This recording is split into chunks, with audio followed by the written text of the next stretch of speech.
আসসালামু আলাইকুম। আশা করি তোমরা সবাই ভালো আছো। নিউটনিয়ান বলবিদ্যা ভার্সিটি ক অ্যাডমিশন পার্ট 3-তে তোমাদের সকলকে স্বাগতম। তো আজকে মূলত আমরা পড়ব লিফট, বাধা এবং রকেট নিয়ে। লিফট, বাধা এবং রকেট নিয়ে মূলত আজকে আলোচনা হবে। তো শুরু করে দিই। প্রথম যে টপিকটা রয়েছে সেটা হচ্ছে তোমার লিফট। এই লিফটকে বোঝানোর জন্য আমি কয়েকটা সেগমেন্টে ভাগ করে বুঝিয়েছি এবং তোমরা এগুলো পড়লে খুব ভালোভাবেই বুঝতে পারবে ইনশাআল্লাহ। তো শুরু করি। দেখো, প্রথম যে সেগমেন্টটা সেটা হচ্ছে তোমার লিফট যদি স্থির থাকে। দেখো, লিফটটা স্থির আছে। তো লিফটের মধ্যে একটা মানুষ দাঁড়িয়ে আছে। তো স্বাভাবিকভাবেই এই মানুষটার উপর একটা অভিকর্ষীয় বল নিচের দিকে কাজ করবে, সেটা হচ্ছে এমজি। এবং এই যে এমজি বল নিচের দিকে কাজ করতেছে, ঠিক তার বিপরীত দিকে মেঝে একটা বিপরীতমুখী বল প্রয়োগ করবে, সেটা হচ্ছে আর। ঠিক আছে, এই লোকটার উপর একটা অভিকর্ষীয় বল নিচের দিকে কাজ করবে, সেটা হচ্ছে কি এমজি।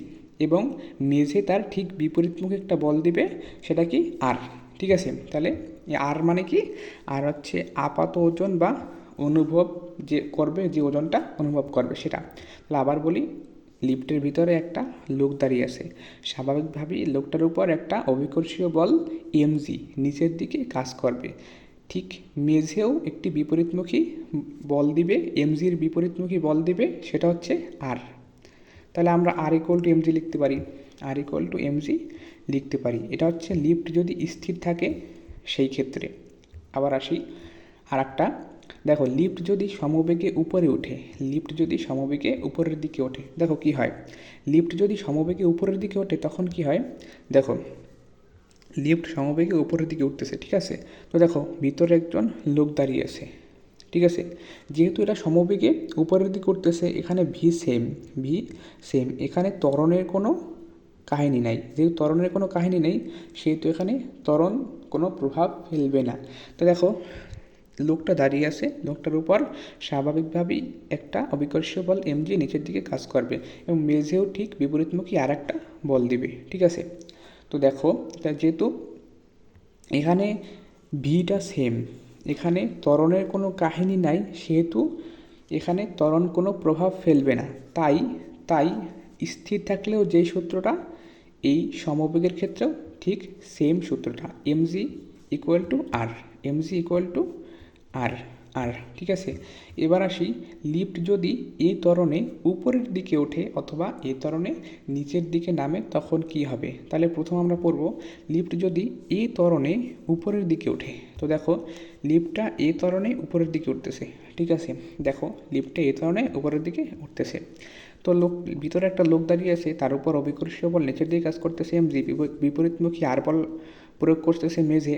তাহলে দেখো, আমরা কি লিখতে পারি? আর ইকুয়াল টু এমজি। তো দেখো, আমরা একটু ইমাজিন করি। তাহলে আমরা যখন লিফটে দাঁড়াই, লিফটটা যখন উপরের দিকে যায় তখন কিন্তু আমরা একটু বেশি ওজন অনুভব করি। কারণ কি, আমরা নিচে ছিলাম, আমাদেরকে জোর করে উপরের দিকে নিয়ে যাওয়া হচ্ছে, অর্থাৎ অভিকর্ষীয় যে বল তার বিপরীত দিকে আমাদের নিয়ে যাওয়া হচ্ছে, যার ফলে আমরা একটু বেশি ওজন অনুভব করি, তাই না? যেহেতু আমরা বেশি ওজন অনুভব করি, তো সেহেতু আমরা কী লিখতে পারি? যেই ত্বরণে লিফটটা আমাদেরকে উপরে নিয়ে যাচ্ছে, সেই ত্বরণ ইনটু আমার যে ভরটা সেটা গুণ হয়ে যাবে এবং সেটা যোগ হয়ে যাবে। ঠিক আছে, আমি আবার বলি, লিফট যখন উপরের দিকে যায় তখন কি হয়? আমরা একটু বেশি আমাদের ওজনটা অনুভব করি।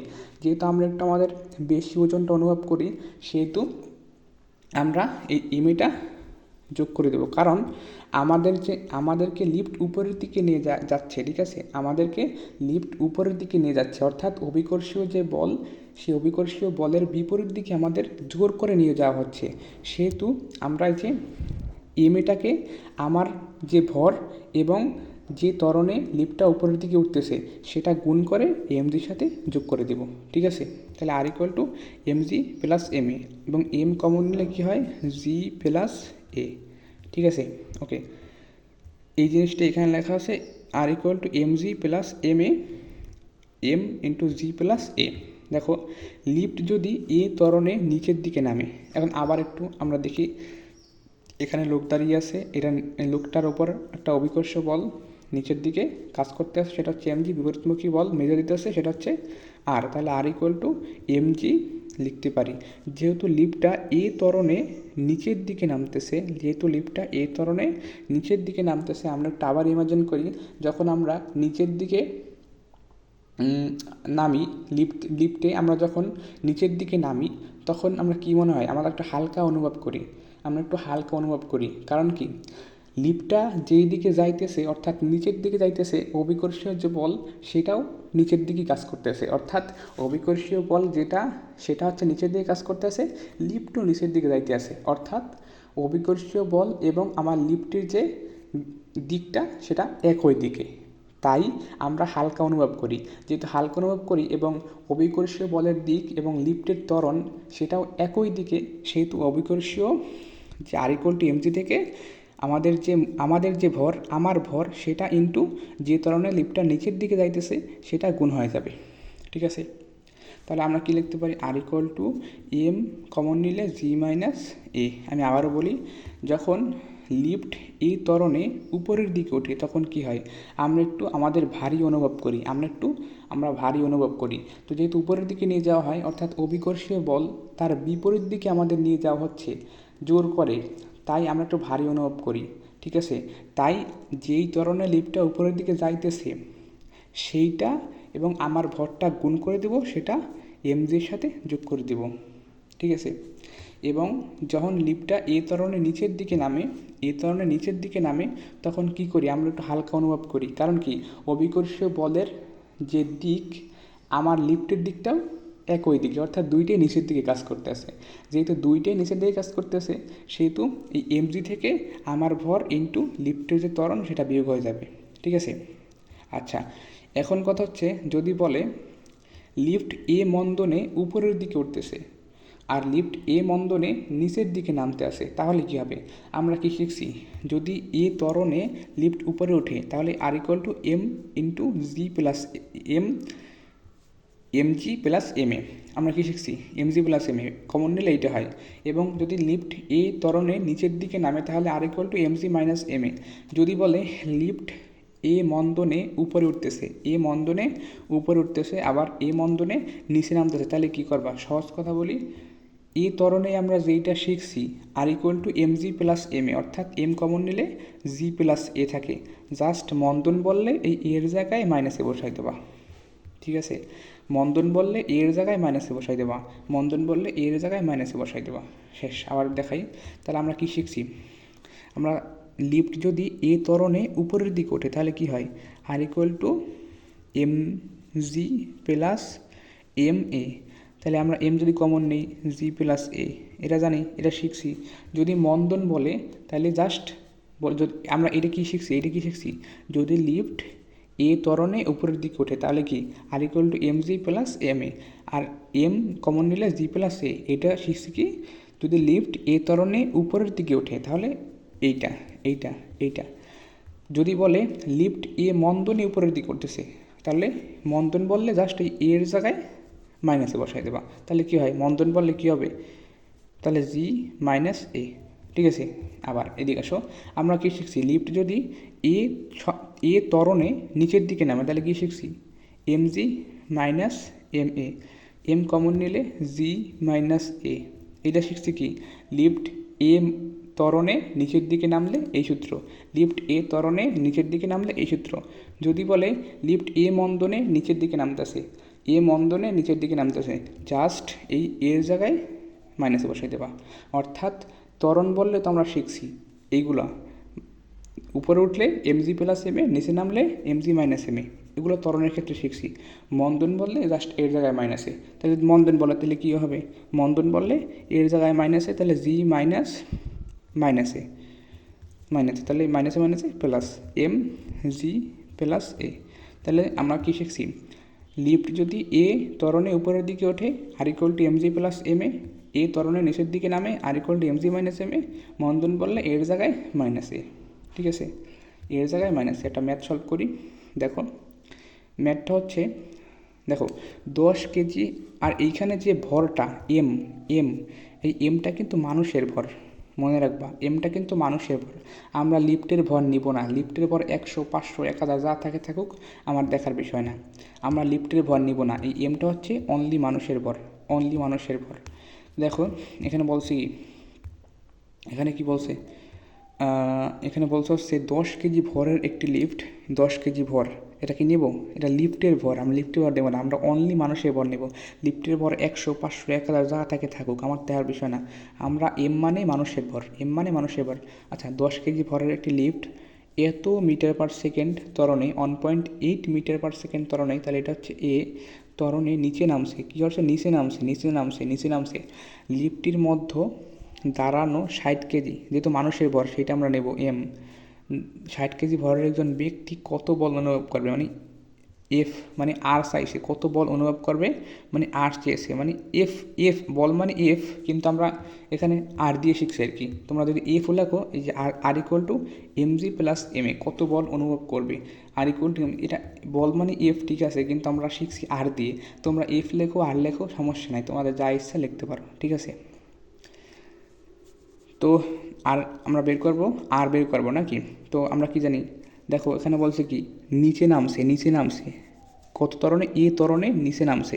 তাহলে আমরা কি সূত্র জানি, এ ত্বরণে নিচে নামলে কি জানি, এ ত্বরণে নিচে নামলে এই যে সূত্র, R equal to m g minus m a, R equal to m g minus m a, এটা নিচে নামলে এটা আমরা জানি সূত্র, ঠিক আছে। তাহলে যেহেতু বলছে নিচে নামছে, এই যে যেহেতু বলছে নিচে নামছে, সেহেতু R equal to m g minus m a আমরা লিখতে পারি। তাহলে R equal to m g minus m a, তাহলে এমটা যদি কমন নেই, জি মাইনাস এ, ঠিক আছে। তাহলে এমের মান কত, এমের মান হচ্ছে 60 কেজি, এমের মান 60 কেজি, এবং জি এর মান কত, জি এর মান হচ্ছে 9.8, এর মান কত 1.8, 1.8, এই যে 1.8, ওই যে 1.8, 1.8, তাহলে কত হয় দেখো, 60 ইন্টু 9.8 থেকে 1.8 বিয়োগ করলে কত হয় 8, তাহলে 6×8 = মানে 480 নিউটন হচ্ছে সঠিক উত্তর। 480 নিউটন হচ্ছে বি নম্বরে, বি নম্বর, ঠিক আছে। এবার আসি নেক্সট কোশ্চেনে, 2 মিটার পার সেকেন্ড ত্বরণে, এটা হচ্ছে এ, এ উপরে উঠান্ত একটি লিফট, উপরে উঠান্ত, তাহলে কোন সূত্র হবে, R equal to m g plus m a. আচ্ছা একটি লোক দাঁড়ানো, লিফটে একটি লোক দাঁড়ানোর ফলে ঊর্ধ্বমুখী বল কত দেওয়া আছে, ঊর্ধ্বমুখী বল দেওয়া আছে হচ্ছে তোমার 1180, এটা কি, এটাকে আর অথবা এফ তোমরা যেটাই ধরো, আমি আর ধরলাম। আর লোকটির ভর কত, ওকে, এখানে তোমার আর এর মান দেওয়া আছে, আর ত্বরণের মানটা দেওয়া আছে। আমরা জাস্ট আমার জি এর মান তো আমরা জানি, জি এর মান তো আমরা জানি, খালি এম এর মানটা বের করবো, ইজি জিনিস। তাহলে আরটা রেখে M g plus a common নিলাম এমটাকে, তাহলে এম যদি আমরা বের করি, তাহলে আর এর নিচে জি প্লাস এটা চলে আসে এভাবে, ওকে। তাহলে আর এর মান কত দেওয়া আছে, আর এর মান দেওয়া আছে 1180 নিউটন, 1180 নিউটন, নিউটন তো এখন দেওয়ার দরকার নাই, সমস্যা নাই, না দিলেও হবে। আর জি প্লাসে এর মান কত, এর মান হচ্ছে 2, এর মান হচ্ছে 2, তাহলে জি এর মান কত, জি এর মান আমরা, জি এর মান জানি 9.8, এর মান 2, তাহলে উপরে থাকে কত, উপরে থাকে হচ্ছে 1180, নিচে থাকে কত 9.8, আর 2 কত 11.8, তাহলে এটা কাটাকাটি করি কত হয়, 1180কে 11.8 দিয়ে ভাগ করলে কত হয় 100 হয়, 100 মিটার, 100 কেজি, 100 কেজি, সঠিক উত্তর হচ্ছে 100 কেজি, অ্যান্সার হচ্ছে বি। এরপর আসি হচ্ছে বাধায়, বাধা হচ্ছে, দেখো এখানে বলছে কি সূত্র লেখা আছে, ওজন মাইনাস বাধা ইকুয়াল টু বল, এ দ্বারা কী বোঝাইছে আমি দেখাই। এই মনে করো একটা বস্তু, এই বস্তুটা স্বাভাবিকভাবেই একটা নিচের দিকে একটা ওজন, ওজন অনুভব হচ্ছে, ওজন কাজ করছে, ঠিক আছে, নিচের দিকে একটা ওজন অনুভব করতেছে। তো সেই ওজনে লিফটটা, লিফট আসছে না, সেই ওজনে বস্তুটা নিচের দিকে পড়বে, ঠিক আছে, সেই ওজনে বস্তুটা নিচের দিকে পড়বে, ঠিক আছে। কিন্তু নিচের দিকে পড়বে, ও তো স্বাভাবিকভাবে পড়তে পারবে, বাট ওর উপরের দিকে একটা বাধা কাজ করবে, ওর উপরের দিকে একটা বাধা কাজ করতে হবে না? তাহলে ও যে নিচের দিকে পড়বে স্বাভাবিকভাবে অভিকর্ষীয় বল দ্বারা, সেইটা হচ্ছে এমজি, নিচের দিকে পড়তেছে।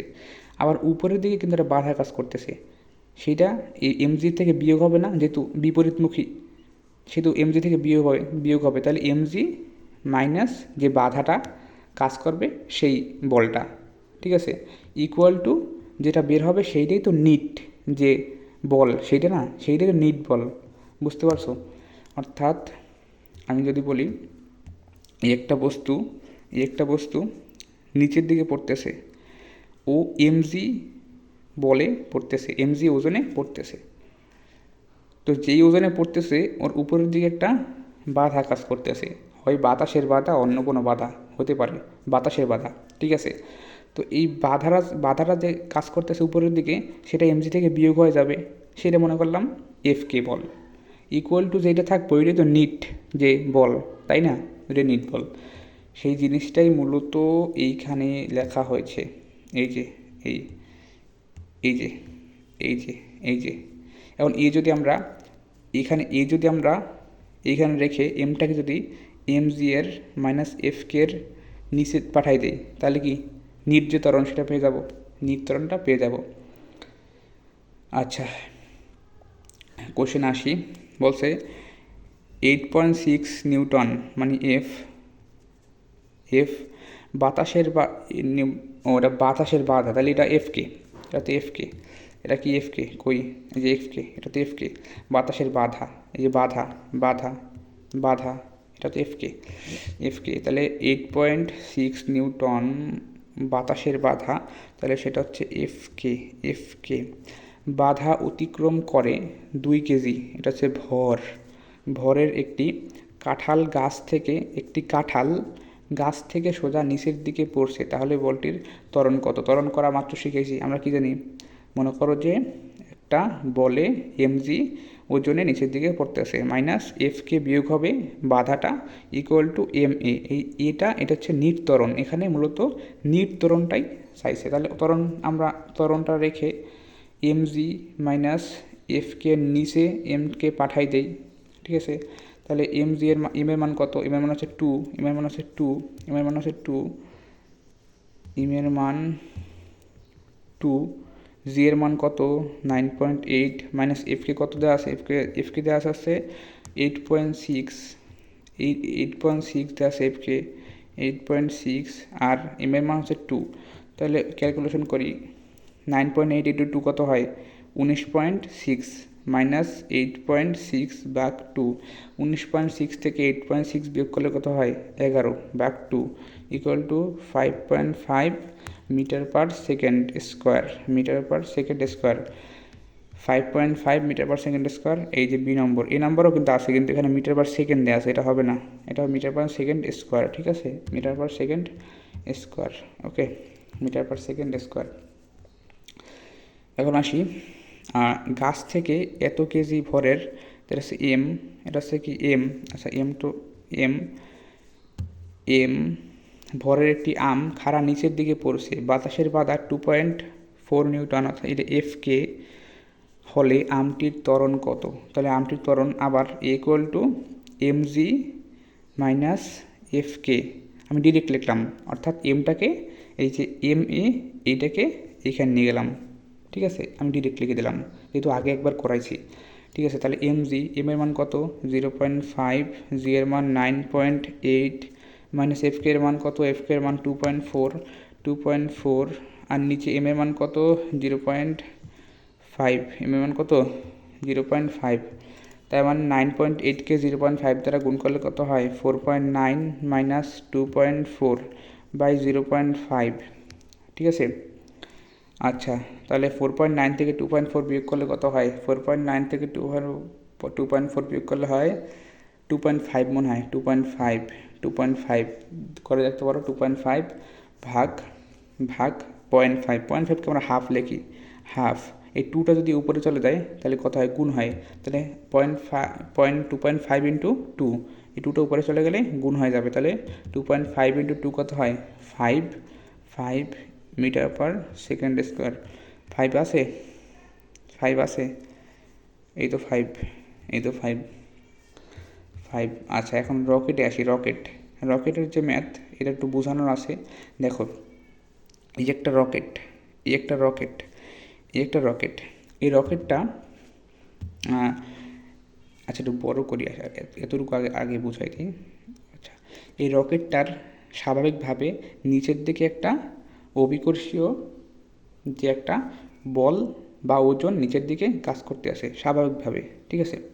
আচ্ছা, এই রকেট থেকে জ্বালানি নির্গমন হচ্ছে, একটা বেগে নির্গমন হচ্ছে না। এই যে রকেট থেকে এটা জ্বালানি নির্গমন হচ্ছে নিচের দিকে, একটা জ্বালানি নির্গমন হচ্ছে, এটা একটা বেগে নির্গমন হচ্ছে না, একটা বেগে নির্গমন হচ্ছে কি না? তাহলে সেই বেগটা আমরা ধরলাম ভিজিআর। ভিজিআর একটা বেগে নির্গমন হচ্ছে জ্বালানিটা। তাহলে একটা বেগে যদি নির্গমন হয়, তাহলে এই যে জ্বালানির ভরবেগ কত? জ্বালানির ভর ইনটু বেগ, তাই না? সেইটি এখানে লেখা আছে, জ্বালানির ভর, দাঁড়াও, সেইটি এখানে লেখা আছে জ্বালানির ভর ইনটু বেগ। তাহলে এই যে একটা বেগে জ্বালানিটা নির্গত হচ্ছে, সেই বেগটা হচ্ছে ভিজিআর, এবং একটা ভর জ্বালানির আছে, তাহলে সেই কত হয়? তাহলে যে জ্বালানির যে ভরবেগটা সেটা কি? এম ভি, ঠিক আছে, এমভি। এই এমভিটাই এখানে এই লেখা আছে। ওকে, এমভিটাই এখানে লেখা আছে।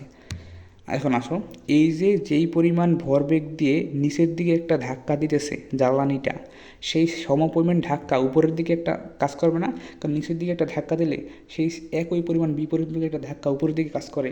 তাহলে এই যে জ্বালানিটা নিচে একটা ভরবেগে নিচের দিকে ধাক্কা দিতেছে, ঠিক সেই সেম পরিমাণই একটা ধাক্কা উপরের দিকে দিবে না, বিপরীতমুখী ধাক্কা, সেইটা হচ্ছে এই, ঠিক আছে। তাইলে আমরা কি লিখতে পারি? তাহলে আমরা লিখতে পারি পি ইকুয়াল টু ভিজিআর, কারণ এই যেই পরিমাণে নিচের দিকে ধাক্কা দিচ্ছে, ঠিক সেই পরিমাণেই উপরের দিকে ধাক্কা দিচ্ছে, তাহলে এই জন্য লিখছি পি ইকুয়াল টু ভি, না sorry, P equal to del M VGR, VGR, VGR, ঠিক আছে, del M VGR, del M VGR, ঠিক আছে। তাইলে দেখো, del P equal to del M VGR, ঠিক আছে, যেই পরিমাণ ও নিচের দিকে ধাক্কা দিতেছে, ঠিক সেম পরিমাণে উপরের দিকে একটা বিপরীতমুখী ধাক্কা দিতেছে, এই জন্য ইকুয়াল লিখলাম del P equal to del M v g r. Okay, তাহলে এই উভয় যে জিনিসটা, আচ্ছা এর আর হবে মনে হয়, আচ্ছা এই উভয় যে জিনিসটা, উভয় জিনিসের নিচে একটা টি আনি, তাহলে এইটার নিচেও টি আনলাম, এইটার নিচেও টি আনলাম, আর এইটার নিচেও টি আনলাম, এটার নিচেও টি আনলাম, উভয়ের নিচে টি আনলাম, উভয়ের নিচে টি আনলাম, তাহলে এইটার নিচেও টি আনলাম, এইটার নিচেও টি আনলাম। তাহলে আমরা কী শিখছি? একদম প্রথমে কী শিখছি? গত ক্লাসে কী শিখছি?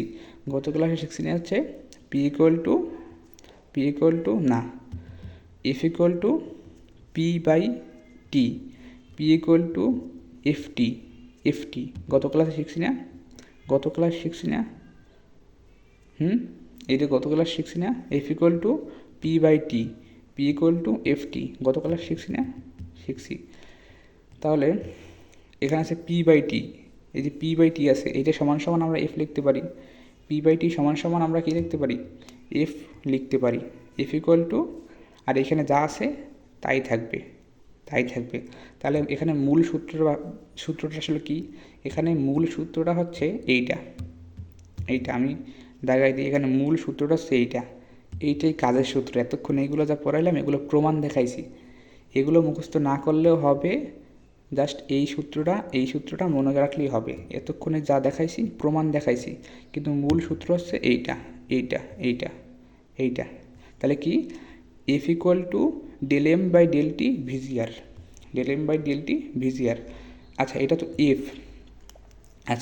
এফ, এই যে উপরের দিকে যে বলটা কাজ করতেছে সেই এফটা হচ্ছে এই এফটা, ঠিক আছে, সেই এফটা হচ্ছে এই এফটা। এখন কথা হচ্ছে এই এফটা তো উপরের দিকে কাজ করতেছে, অর্থাৎ রকেটকে উপরে নিয়ে যাচ্ছে, কিন্তু এটা বাতাসের বাধা আছে না? এই বাতাসের বাধা কি করে? কোনো কিছুর বাধা কাজ করে কিসে জানো? কোনো বল যেই দিকে কাজ করে ঠিক তার বিপরীতে একটা বাধা কাজ করে। মনে করো আমি ডান দিকে একটা বল দিতেছি, বাধা কাজ করবে বাম দিকে। আমি বাম দিকে একটা বল দিতেছি, বাধা কাজ করবে ডান দিকে। তাহলে যেহেতু উপরের দিকে রকেটটা উঠতেছে, তাহলে বাধা কাজ করবে নিচের দিকে। তাহলে এইটা তো এফ ধাক্কা শিখলাম, কিন্তু এটা তো নিট ধাক্কা না, কারণ এটা বাধা কাজ করতেছে। সেহেতু নিট ধাক্কা কী হবে জানো? নিট ধাক্কা হবে এই এফ নেট থেকে তোমার এমজি বিয়োগ হবে, কারণ বাতাসের বাধা এটা বিয়োগ হবে। এটা হচ্ছে বাধা, এটা কি বাতাসের বাধা এফ বা এমজি। ঠিক আছে, এটা হচ্ছে এফ নিট। এফ নিট তাহলে কি এই বাধা এমজি। ওকে, এখন আসো আমরা ত্বরণ বের করি। ত্বরণ যদি বের করি আমরা কী শিখছি? এখানে দেখো এফ ধাক্কা equal to del M by del T VGR. তাহলে এফ ইকুয়াল টু আমরা কী জানি? F equal to m a equal to del M by F equal to কী জানি? এফ ইকুয়াল টু জানি হচ্ছে m a equal to del M by del t v g r. F equal to m a জানি। তাহলে এটা যদি এইখানে রেখে এমটাকে যদি এইটা নিচে পাঠাই দিই, তাহলে কি এর মান বের হয়ে যায় না? এর মান বের হয়ে যায় কি? তাহলে এটাকে হচ্ছে এইখানে রেখে এমটাকে এটার নিচে পাঠাই দিলাম, তাহলে এটা কি এ বের হয়ে গেল। আচ্ছা, এই হচ্ছে এ, এই এ, আর নিচে পাঠাই সেই এমটা হচ্ছে এই, নিচে পাঠাইছি সেই এমটা এই। তাহলে এখন নিট যে ত্বরণ সেটা কি? আমরা নিট বল বের করছি কি? যেই পরিমাণ বলে উপরের দিকে ধাক্কা দিতেছে ঠিক সেই পরিমাণ বল নিচের দিকে একটা বাধা কাজ করতেছে, তাই সেই পরিমাণ বলকে আমরা বিয়োগ করে দিছি। এখন ত্বরণের ক্ষেত্রে আমরা বিয়োগ করব জি। ত্বরণের ক্ষেত্রে আমরা বিয়োগ করব জি। কেন জি বিয়োগ করবো? এই কারণে আমরা একটা বলে রকেট উপরের দিকে উঠতেছিল, তখন বিপরীতমুখী একটা বাধা কাজ করছে ঠিক একই বলে, কিন্তু যখন উঠবে একটা ত্বরণে যেই পরিমাণ ত্বরণ উপরের দিকে কাজ করবে ঠিক একই ত্বরণ বিপরীত দিকে কাজ করবে, কারণ বলের বিপরীতে বাধা হয় বল, আর ত্বরণের বিপরীতে বাধা হয় ত্বরণ। তাহলে যেহেতু আমরা ত্বরণ বের করতেছি নিট ত্বরণ, যেহেতু আমরা নিট ত্বরণ বের করতেছি সেহেতু এর যে বাধাটা সেটা হবে ত্বরণ। আবার বলতেছি বলের যে বাধা সেটাও হবে বল, এজন্য বল দ্বারা বিয়োগ করছি এমজি। কিন্তু ত্বরণের যে বাধা অর্থাৎ ত্বরণের যে বাধা সেটাও ত্বরণ, সেটা বল আসবে না, তাই অভিকর্ষীয় ত্বরণ দ্বারা বিয়োগ করছি। ঠিক আছে, তাই অভিকর্ষীয় ত্বরণ দ্বারা বিয়োগ করছি। আবার বলি বলের যে বিপরীতমুখী বাধা সেটাও হবে বল, ত্বরণের যে বিপরীতমুখী বাধা সেটা হবে ত্বরণ, সেই জন্য শুধুমাত্র ত্বরণ দিয়ে বিয়োগ করছি। ঠিক আছে, ওকে। আচ্ছা, তাহলে নিট ত্বরণ আর নিট বল শেষ, এবং এখানে হচ্ছে টি সময় পরে অবশিষ্ট ভর, অর্থাৎ মনে করো একটা সময় পরে কতটুকু অবশিষ্ট আছে।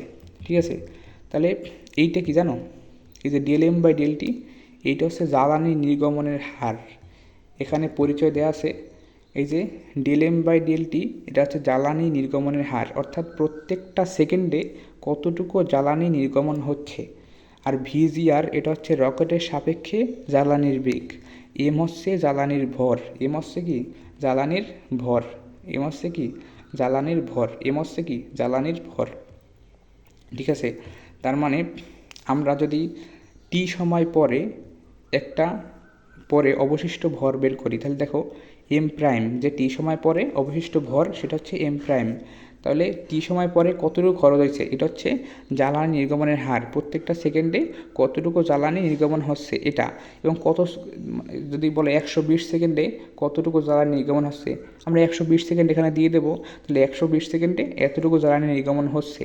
তাহলে এতটুকু জ্বালানি, এই পুরো জ্বালানি থেকে এতটুকু জ্বালানি বিয়োগ করে দিলেই তো আমাদের উত্তরটা হয়ে যায়। আমার বলি মনে করো 120 সেকেন্ডে কতটুকু জ্বালানি নির্গমন হচ্ছে, তাহলে 120, এইটা যেহেতু জ্বালানি নির্গমনের হার, তাহলে এটা 1 সেকেন্ডে এতটুকু নির্গমন হয়, তাহলে 120 সেকেন্ডে এতটুকু নির্গমন হবে।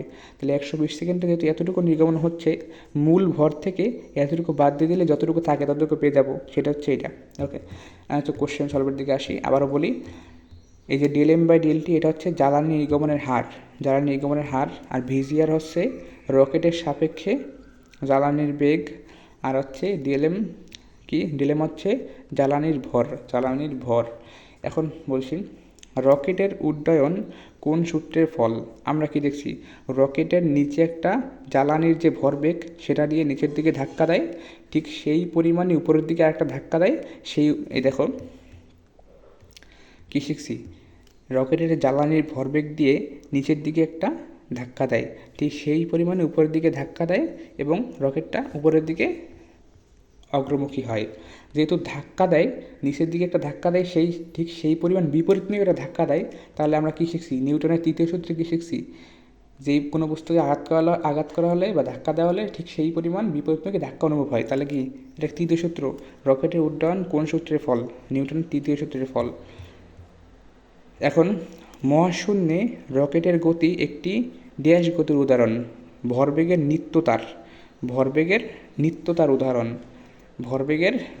উদাহরণ। ওকে, রকেট কোন সংরক্ষণ নীতির উপর ভিত্তি করে কাজ করে? এটা হচ্ছে রৈখিক ভরবেগের উপর ভিত্তি করে চলে। অনেক সময় মনে হয় তোমাদের হইতে পারে যে ভরবেগটা মনে আছে কিন্তু রৈখিক না কৌণিক এটা মনে নাই। মনে রাখবে এইভাবে, রকেট মানে রৈখিক। এবার একটা ম্যাথ করি, দেখো দুইটা ম্যাথ আছে, রকেট থেকে অতটা ম্যাথ আসে না আর কি, খুব কম পরিমাণ ম্যাথ আসে, তাও আমি যা পাইছি দিয়ে দিছি, এগুলো করলেই মোটামুটি বুঝতে পারবে আর কি। একটি রকেট প্রতি সেকেন্ডে 0.07 কেজি জ্বালানি খরচ করে।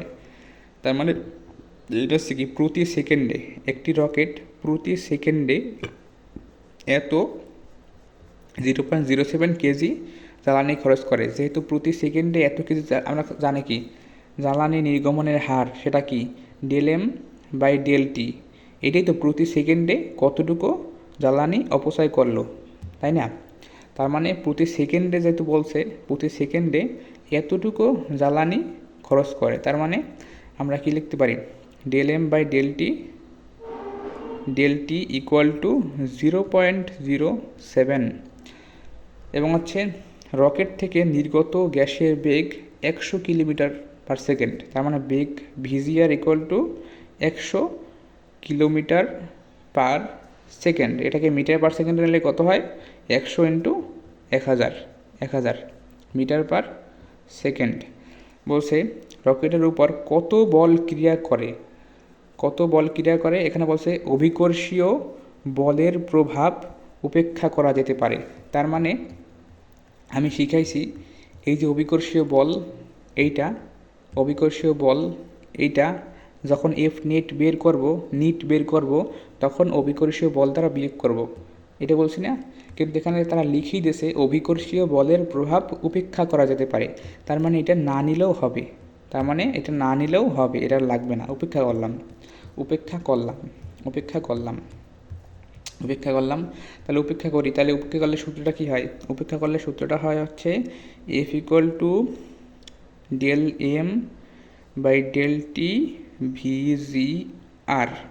তাহলে ডেল এম বাই ডেল টির মান কত? 0.07। ভিজিআর মান কত? 100 ইন্টু 1000। তাহলে এইটা 0.07কে 100 দ্বারা গুণ করলে কত হয়? 7 হয়। আর 1000 দিয়ে গুণ করলাম, তাহলে কত হয়? 7000 হয়। সঠিক উত্তর 7000 নিউটন। 7000 নিউটন। তাহলে 7000 নিউটন কই? এই যে 7 × 10⁻³ 7000 নিউটন। লাস্ট ম্যাথ, এটা হচ্ছে একটু কনসেপচুয়াল, মাওলানা ভাসানীতে আসছে। দেখো, একটি রকেট ঊর্ধ্বমুখী যাত্রার প্রথম 2 সেকেন্ডে এর ভরের এত অংশ হারায়। রকেট হতে নির্গত গ্যাসের গতিবেগ 300 না, এখানে ভুল আছে, এটা হচ্ছে 3600 হবে। এটা 3600 হবে, 3600 হবে, এখানে 3600 হবে, এটা হবে 3600।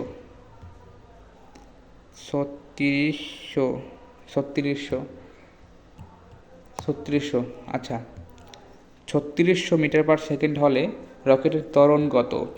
আচ্ছা, রকেটের ত্বরণ কত? এখানে কিন্তু বলে নাই যে অভিকর্ষীয় ত্বরণের প্রভাব উপেক্ষা করা যেতে পারে, এটা কিন্তু বলে নাই। যেহেতু বলে নাই তাহলে আমাদের মাইনাস জি এটা নিতে হবে, এটা নিতে হবে, এটা নিতে হবে। আচ্ছা, একটু দেখি। যেহেতু বলছে ভরের এত অংশ হারায়, ভরের এত অংশ হারায়। আচ্ছা, তাহলে আমরা সূত্রটা জানি কি?